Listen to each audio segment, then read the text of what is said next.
Hello everyone, welcome to my channel teacher connection. आज के video में आप सभी का स्वागत है।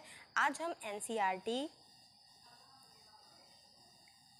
क्लास 7th सब्जेक्ट साइंस का चैप्टर फर्स्ट डिस्कस करेंगे, पादपों में पोषण। तो अब तक हमने क्लास 6 की एनसीईआरटी बहुत अच्छे से कवर की और आप लोगों ने काफ़ी सपोर्ट भी किया। और इसके साथ ही आपको वीडियोस अच्छी लगी हो तो उन वीडियोस को आप शेयर भी कीजिए अपने फ्रेंड्स के साथ, चैनल को सब्सक्राइब कीजिए। और अब हम क्लास 7th को बिल्कुल अच्छे से डिस्कस करेंगे और ज़्यादा इम्प्रूवमेंट के साथ में पढ़ेंगे। और जो भी हमारे कॉम्पिटिटिव एग्ज़ाम होते हैं या जो भी हमारे टीचिंग एग्ज़ाम है, जहाँ कहीं भी साइंस आती है वहाँ के लिए ये आपको जो एनसीईआरटी की साइंस की क्लासेस प्रोवाइड कराई जा रही हैं, ये बहुत ही जो है अच्छा रिज़ल्ट देंगी, आपके एग्ज़ाम में काफ़ी हेल्प करेंगी। तो आप सभी जिस भी एग्ज़ाम की तैयारी करते हो, ये क्लासेस को लेना बिल्कुल भी ना भूलें और अपने फ्रेंड्स के साथ शेयर करना भी ना भूलें और चैनल को सब्सक्राइब कीजिए। स्टार्ट करते हैं आज का चैप्टर। तो हमारा जो क्लास 7th का चैप्टर फर्स्ट है, इस चैप्टर में क्या क्या टॉपिक रहने वाले हैं और हम इसमें क्या क्या डिस्कस करने वाले हैं। हम चैप्टर फर्स्ट को 2 पार्ट में देखेंगे। पहला पार्ट हमारा होगा जिसमें हम पहले टॉपिक डिस्कस करेंगे और दूसरे पार्ट में हम जो बचे हुए टॉपिक होंगे उनको डिस्कस करेंगे। तो पार्ट फर्स्ट में हम कौन से टॉपिक डिस्कस करेंगे? पादपों में पोषण। जो हमारे पेड़ पौधे हैं वो कैसे उनको पोषण प्राप्त होता है, कैसे वो अपना पोषण खुद से प्राप्त करते हैं, इन सब चीज़ों के बारे में हम जानेंगे। प्रकाश संश्लेषण कैसे होता है, पादप जो पेड़ हैं वो जो प्रकाश संश्लेषण की प्रक्रिया से कैसे अपना भोजन का निर्माण करते हैं, ये जानेंगे। और पादपों में पोषण की क्या अन्य भी कोई विधियाँ होती हैं, किसी प्रकाश संश्लेषण के अलावा भी वो किसी विधि से अपना भोजन बनाते हैं, वो भी हम देखेंगे। और यहाँ तक हम पार्ट 1 में 3 टॉपिक डिस्कस करेंगे। उसके बाद हम पार्ट 2 में मृत जीवी और मृदा में पोषकों की पुनरापूर्ति किस प्रकार से होती है, ये देखेंगे। और फिर हम इसके बाद चैप्टर की समरी डिस्कस करेंगे और इसी के साथ हमारा जो चैप्टर होगा वो फिनिश होगा। तो आइए स्टार्ट करते हैं पादपों में पोषण। सभी जीवों के लिए भोजन आवश्यक है। आप यह भी पढ़ चुके हैं कि कार्बोहाइड्रेट, प्रोटीन, वसा, विटामिन एवं खनिज भोजन के घटक हैं। भोजन के कौन कौन से घटक होते हैं? कार्बोहाइड्रेट, प्रोटीन, वसा, विटामिन, खनिज भोजन के घटक होते हैं। भोजन के ये घटक हमारे शरीर के लिए आवश्यक हैं। इन्हें पोषक कहते हैं। इन्हें क्या कहते हैं? पोषक कहते हैं। हम जो भी घटक होते हैं जो हमारे शरीर के लिए आवश्यक होते हैं, कार्बोहाइड्रेट, प्रोटीन, वसा, विटामिन, ये सब क्या होते हैं? पोषक होते हैं। सभी जीवों को भोजन की आवश्यकता होती है। पादप जो कि पौधे हैं स्वयं के लिए भोजन बना सकते हैं, परंतु मानव सहित कोई भी प्राणी अपना भोजन स्वयं नहीं बना सकता। वे पादपों अथवा पादपों का आहार ग्रहण करने वाले जंतुओं से अपना भोजन प्राप्त करते हैं। अतः मानव तथा अन्य सभी प्राणी प्रत्यक्ष अथवा परोक्ष रूप से किस पर डिपेंड करते हैं? पेड़ पौधों पर, पादपों पर डिपेंड करते हैं। तो आइए जानते हैं पादप अपना भोजन कैसे बनाते हैं। ऐसे पादपों को स्वपोषी कहते हैं। मतलब जो पादप हैं अपना भोजन स्वयं बनाते हैं, उनको स्वपोषी कहते हैं। जंतु एवं अधिकतर अन्य जीव पादपों द्वारा संश्लेषित भोजन ग्रहण करते हैं, उन्हें विषमपोषी कहते हैं। जो भी जीव जंतु हैं, मनुष्य हैं, जो भी जंतु पादपों पर डिपेंड करते हैं, जो अपना भोजन पेड़ पौधों से लेते हैं, उनको हम क्या कहते हैं? विषमपोषी कहते हैं। आइए आगे चलते हैं। पादपों की खाद्य फैक्ट्रियाँ कहाँ स्थित होती हैं? क्या भोजन पादप की सभी भागों में निर्मित होता है अथवा कुछ विशेष भागों में निर्मित होता है? पादप अपने परिवेश से कच्ची सामग्री किस प्रकार प्राप्त करते हैं? खाद्य फैक्ट्रियों तक उनका स्थानांतरण किस प्रकार होता है? आइए देखते हैं प्रकाश संश्लेषण, पादपों में खाद्य संश्लेषण का प्रक्रम। तो ये हमारा सेकेंड टॉपिक रहेगा। पत्तियां पादप की खाद्य फैक्ट्रियां हैं। अभी हमने ऊपर क्वेश्चन पढ़ा कि कैसे प्रक्रिया होती है, तो अभी जो हमारी पत्तियाँ होती हैं वो क्या होती हैं, खाद्य फैक्ट्रियाँ होती हैं, मतलब जो स्टोरेज है वो पत्तियाँ हैं। अतः सभी कच्चे पदार्थ पत्तियों तक पहुँचने चाहिए, तभी तो वहाँ पे भोजन का निर्माण होगा। मृदा में उपस्थित जल एवं खनिज जड़ मूल द्वारा अवशोषित किए जाते हैं तथा तने के माध्यम से पत्तियों तक पहुँचाए जाते हैं। तो जो फैक्ट्रियाँ हैं वो पत्तियाँ हैं, और उनसे क्या होता है कि जितने भी जल खनिज हैं ये सब जड़ों के माध्यम से पत्तियों तक पहुंचाए जाते हैं। फिर क्या होता है, पत्ती की सतह पर उपस्थित सूक्ष्म रंध्रों द्वारा, जो सूक्ष्म छोटे छोटे छेद होते हैं, रंध्र होते हैं, उन छिद्रों को रंध्र बोलते हैं। वायु में उपस्थित कार्बन डाइऑक्साइड जो है वो क्या करती है, प्रवेश करती है पत्तियों के रंध्रों द्वारा। फिर क्या होता है, यह रंध्र द्वारा कोशिकाओं द्वारा घिरे होते हैं। ये जो रंध्र हैं वो द्वार कोशिकाओं द्वारा घिरे होते हैं। ऐसे छिद्रों को रंध्र कहते हैं। जल एवं खनिज वाहिकाओं द्वारा पत्तियों तक पहुंचाए जाते हैं। ये वाहिकाएं नली के समान होती हैं। तो जल और खनिज कैसे पत्तियों तक जाते हैं, तो छोटी छोटी वाहिकाएं होती हैं, और ये वाहिकाएं किस प्रकार की होती हैं, एक नली के समान होती हैं, पतली नली के समान होती हैं, और उनसे क्या होता है, जल और खनिज पत्तियों तक पहुंचाए जाते हैं तथा जड़ तना शाखाओं और एवं पत्तियों तक फैली होती हैं। ये नलिकाएं, ये वाहिकाएं कहाँ तक फैली होती हैं, जड़ तना शाखाओं एवं पत्तियों तक फैली होती हैं। पोषकों की पत्तियों तक पहुँचने के लिए ये वाहिकाएं एक सतत मार्ग बनाती हैं। वाहिकाएं कैसा मार्ग बनाती हैं, सतत मार्ग बनाती हैं। पादपों में पदार्थों के परिवहन, अब हम आगे बढ़ेंगे। आपने देखा कि अब ये कोशिकाएं क्या होती हैं, आपने देखा कि इमारतों से ईंटें बनती हैं।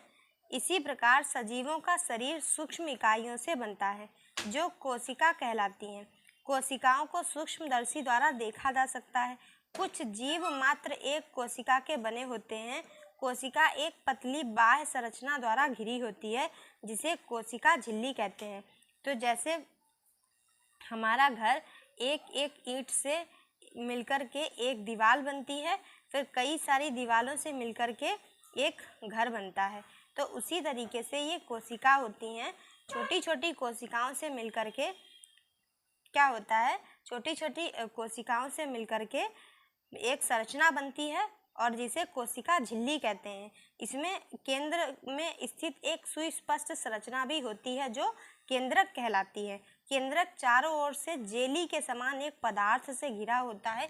एक हल्का चिपचिपा सा जेली सा पदार्थ होता है जिससे केंद्रक घिरा रहता है, और इसको बोलते हैं, जो पदार्थ होता है जेली के समान, कोशिका द्रव्य। इसको क्या बोलते हैं, कोशिका द्रव्य बोलते हैं। तो ये यहाँ पर चित्र में दिखाया गया है, ये केंद्रक है जो कि एक पदार्थ के द्वारा घिरा हुआ है, और ये कोशिका द्रव्य है। जिस पदार्थ के द्वारा घिरा रहता है उसको कोशिका द्रव्य कहते हैं, और ये कोशिका झिल्ली है। तो इस तरीके से हमने कोशिकाओं के बारे में जाना। अब हम आगे चलते हैं कि पत्तियाँ जो फैक्ट्री हैं पौधों में भोजन की, तो उनके पास कच्चा सामान कैसे जाता है, जड़ और जो जड़ों द्वारा, और जो वाहिकाएं होती हैं वो नली के समान होती हैं, वो क्या करती हैं, पत्तियों तक खनिज जल पहुंचाती हैं। फिर इसके बाद क्या होता है, पत्तियों में एक हरा वर्णक होता है जिसे क्लोरोफिल कहते हैं। क्लोरोफिल सूर्य के प्रकाश में सौर प्रकाश की ऊर्जा का संग्रहण करने में पत्ती की सहायता करता है। इस ऊर्जा का उपयोग जल एवं कार्बन डाइऑक्साइड से खाद्य संश्लेषण में होता है। क्योंकि खाद्य संश्लेषण सूर्य के प्रकाश की उपस्थिति में होता है, इसीलिए इसे प्रकाश संश्लेषण कहते हैं।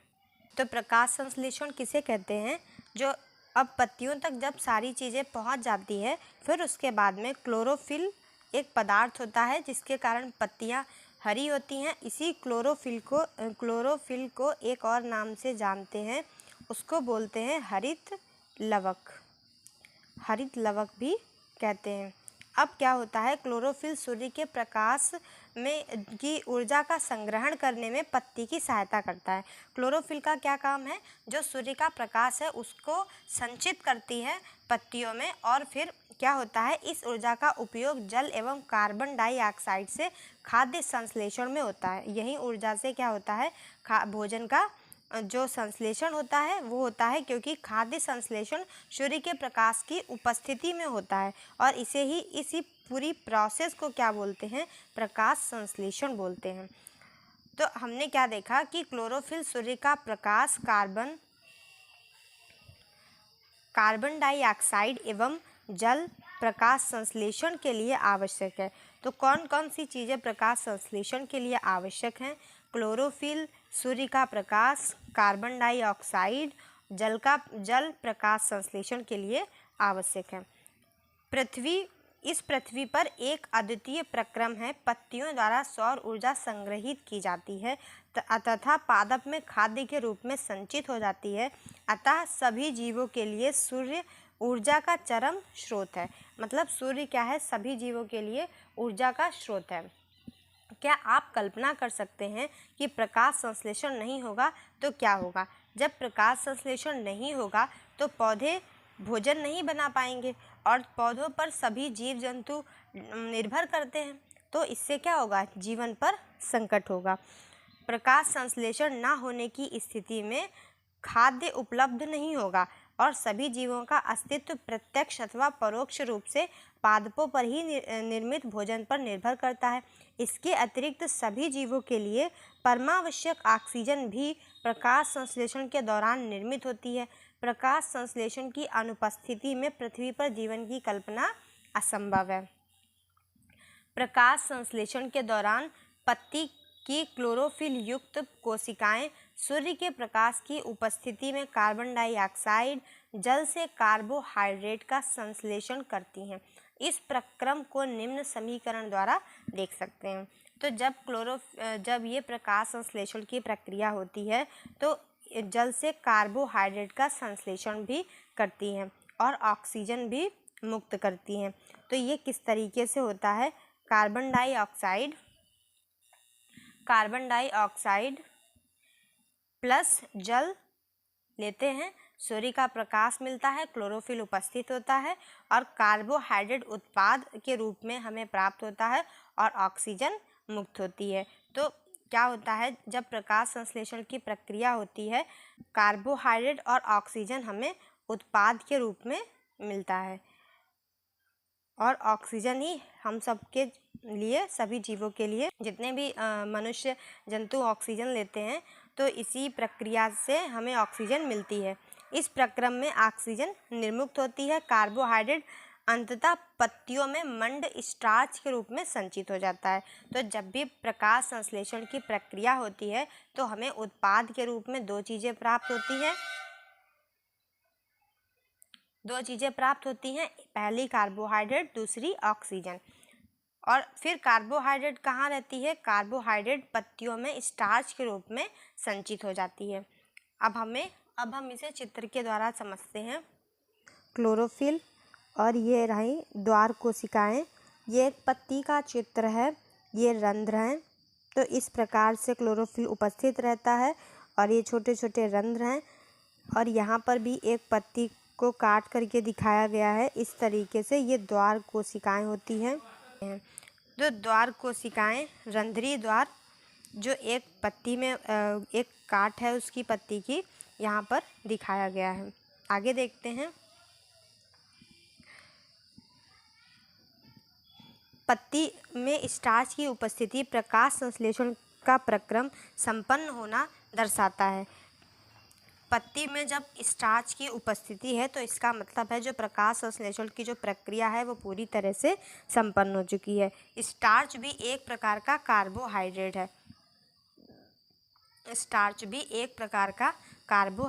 है। अब हम देखते हैं सौर ऊर्जा। यहाँ से सूर्य की ऊर्जा मिलती है। पत्तियों में कार्बन डाइऑक्साइड पत्तियाँ लेती हैं और अवशोषित करती हैं, ऑक्सीजन को मुक्त करती हैं और जड़ों के द्वारा जल और खनिज जो नलिकाएं होती हैं, वाहिकाएं होती हैं, उनके थ्रू पत्तियों तक पहुंचाया जाता है और पत्तियों में क्लोरोफिल की उपस्थिति होती है। तो ये पूरी प्रकाश संश्लेषण की प्रक्रिया इस तरीके से संपन्न होती है। यहाँ पर एक क्रियाकलाप दिया गया है।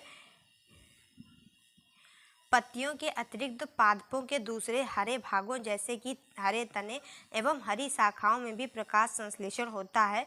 मरुस्थलीय पादपों में वाष्पोत्सर्जन द्वारा जल क्षय को कम करने के लिए पत्तियां सल्क अथवा शूल रूपी हो जाती हैं। इन पादपों के तने हरे होते हैं जो प्रकाश संश्लेषण का कार्य करते हैं। तो जो सिर्फ पत्तियां ही नहीं प्रकाश संश्लेषण करती हैं, जो हरे तने और हरी शाखाएं हैं वो भी प्रकाश संश्लेषण करती हैं। आपने जो राजस्थान मरुस्थलीय पौधे होते हैं जैसे कैक्टस का पौधा, उसमें देखा होगा तो जो पत्तियां होती हैं वो शूल रूपी हो जाती हैं और वो भी प्रकाश संश्लेषण की प्रक्रिया में भाग लेती हैं। एक ही प्रकार के पादपों को हम 2 गमले में रखेंगे। एक को अंधेरे बॉक्स में रखेंगे और 72 घंटों के लिए रख देंगे। दूसरे को सूर्य के प्रकाश में रखेंगे। दोनों पादपों की पत्तियों में आयोडीन का परीक्षण उसी प्रकार करना है जिस प्रकार हमने क्लास 6 में किया था।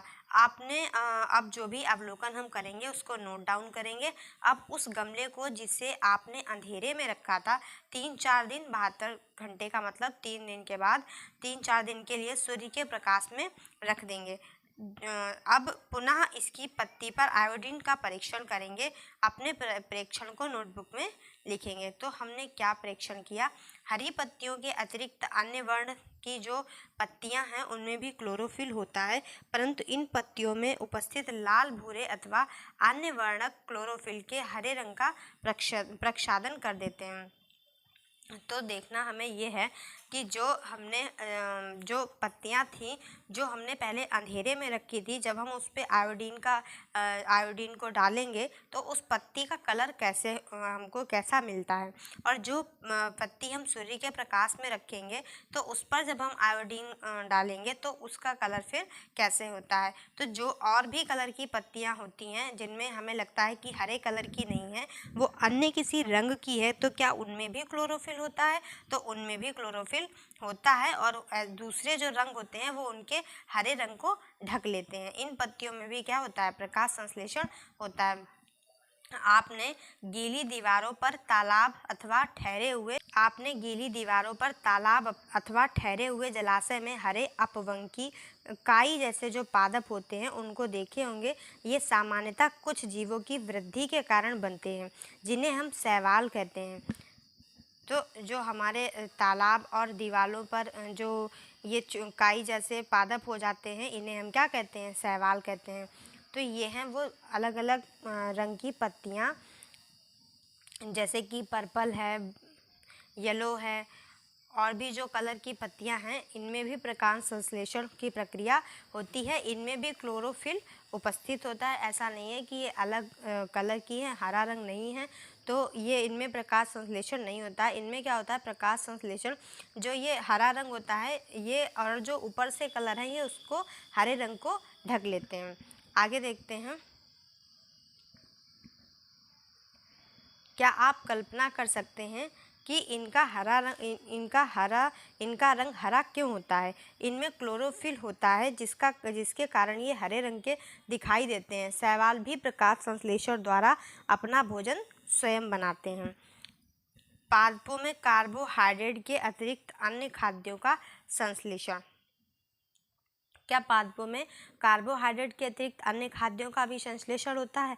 अभी जो हमने पढ़ा उसमें प्रकाश संश्लेषण प्रक्रम द्वारा पादप पौधे कार्बोहाइड्रेट का संश्लेषण कैसे करते हैं। कार्बोहाइड्रेट कार्बन, हाइड्रोजन एवं ऑक्सीजन से बनते हैं। इनका उपयोग खाद्य के अन्य घटकों के संश्लेषण में होता है, परंतु प्रोटीन नाइट्रोजनी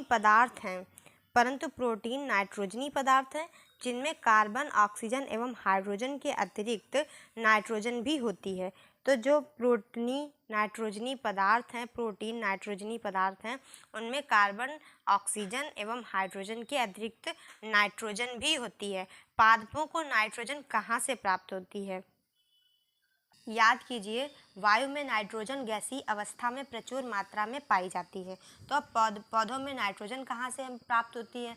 तो वायु में नाइट्रोजन गैसीय अवस्था में पाई जाती है, परंतु पादप इसका अवशोषण इसी रूप से नहीं कर पाते हैं जिस तरीके से कार्बन डाइऑक्साइड अवशोषित कर लेते हैं, लेकिन जो नाइट्रोजन गैस है उसको नहीं अवशोषित कर पाते हैं, तो इसका अवशोषण इस रूप में नहीं कर पाते हैं, तो मिट्टी में कुछ विशेष जीवाणु होते हैं जो गैसीय नाइट्रोजन को उपयोगी यौगिकों में परिवर्तित कर देते हैं, मृदा में निर्मुक्त करते हैं, और क्या होता है, यह विलेय पदार्थ पादपों द्वारा जल के साथ अवशोषित कर लिए जाते हैं।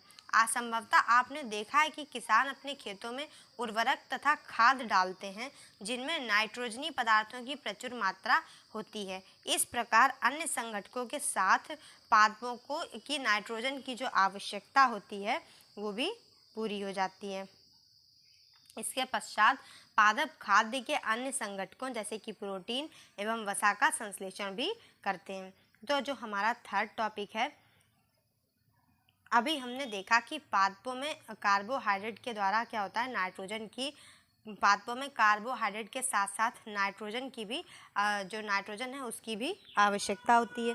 लेकिन जो पौधे हैं वो नाइट्रोजन तो हमारे वायुमंडल में गैसीय अवस्था में उपस्थित रहती है, लेकिन पौधे उसको अवशोषित नहीं कर पाते सीधे रूप में। तो हमारी जो मृदा होती है उसमें कुछ ऐसे बैक्टीरिया होते हैं जो उसको उपयोगी यौगिक में बदल देते हैं और जो कि मृदा में ही विलय हो जाती है, और फिर उसको जो जड़ें हैं वो जल के साथ साथ उसको भी पौधे तक पहुंचाती हैं, और जो हमारे जो खाद्य वगैरह खेत में डाले जाते हैं उसमें भी नाइट्रोजन की भरपूर मात्रा होती है। अब हम आगे देखेंगे कि पादपों में पोषण की अन्य विधियाँ कौन कौन सी हैं। पादपों में पोषण की अन्य विधियाँ, कुछ पादप पौधे ऐसे भी हैं जिनमें क्लोरोफिल नहीं पाया जाता, वे भोजन संश्लेषित नहीं कर सकते, वे कैसे जीवित रहते हैं तथा वे पोषक किस प्रकार प्राप्त करते हैं। मनुष्य एवं अन्य प्राणियों की तरह ये पादप भी अपने लिए पोषण के लिए अन्य पादपों द्वारा निर्मित खाद्य पर निर्भर होते हैं। ये विषमपोषी प्रणाली के पौधे हैं। क्या आपको एक वृक्ष के तने पर शाखाओं से लिपटी रस्सी नुमा पीले रंग की संरचना दिखाई देती है? ये अमरबेल का पौधा है। तो ये रहा, ये एक वृक्ष है जिस पर ये रस्सी नुमा पीले कलर की पूरी जो संरचना है लिपटी हुई पेड़ से दिखाई देती है। ये क्या है? ये अमरबेल का पौधा है जो कि परपोषी पादप है, मतलब ये विषमपोषी है, विषमपोषी प्रणाली का है। और इसमें क्या होता है कि ये वृक्ष के तने एवं शाखाओं से लिपटा रहता है, रस्सी नुमा इसकी संरचना होती है, पीले रंग का होता है और ये अमरबेल का पादप होता है। इसमें क्लोरोफिल नहीं होता है, इसीलिए ये पीले रंग का होता है। ये अपना भोजन उस पादप से प्राप्त करते हैं जिस पर ये आरोहित होते हैं। तो जिस भी पादप पे ये रस्सी नुमा संरचना में लिपटे रहते हैं, जिस भी पादप की शाखाओं से, उसी से ये अपना भोजन प्राप्त करते हैं। तो जिस पर ये आरोहित होते हैं उसी पर ये अपना भोजन प्राप्त करते हैं। वह पादप कैसा होता है? परपोषी कहलाता है, मतलब दूसरे को भी पोषण दे रहा है, तो परपोषी पादप हो गया। क्योंकि अमरबेल जैसे पादप परपोषी को अमूल्य पोषकों से वंचित करते हैं, अतः इन्हें परजीवी भी कहा जाता है। इन्हें और क्या कहा जाता है? परजीवी। क्या हम क्या हम एवं अन्य जंतु भी एक प्रकार के परजीवी हैं? आपको इस पर विचार करना चाहिए कि क्या हम भी परजीवी हैं? क्या आपने ऐसे पादपों को देखा है अथवा उनके विषय में सुना है जो जंतुओं का भक्षण करते हैं?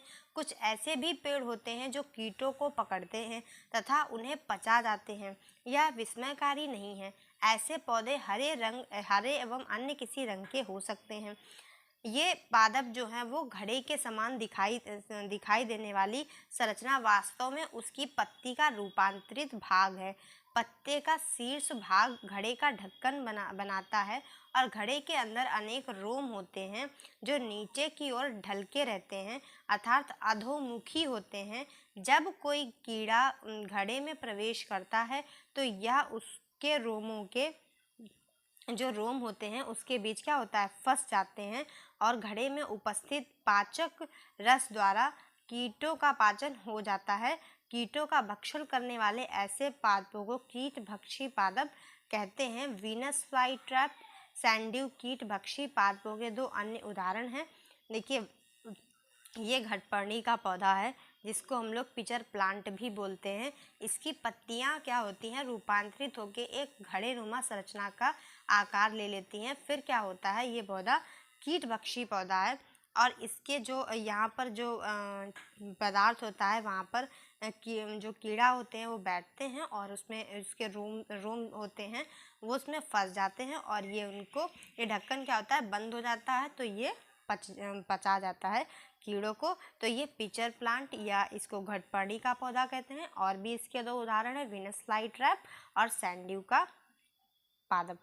तो आगे देखते हैं, क्या यह संभव है, इस प्रकार के पादपों को मृदा से वे सभी पोषक तत्व तो नहीं मिल पाते जिनकी उन्हें आवश्यकता है, इसीलिए ये कीटों का भक्षण करते हैं। तो आगे का जो हमारा टॉपिक रहेगा वो हम आगे के पार्ट 2 में देखेंगे।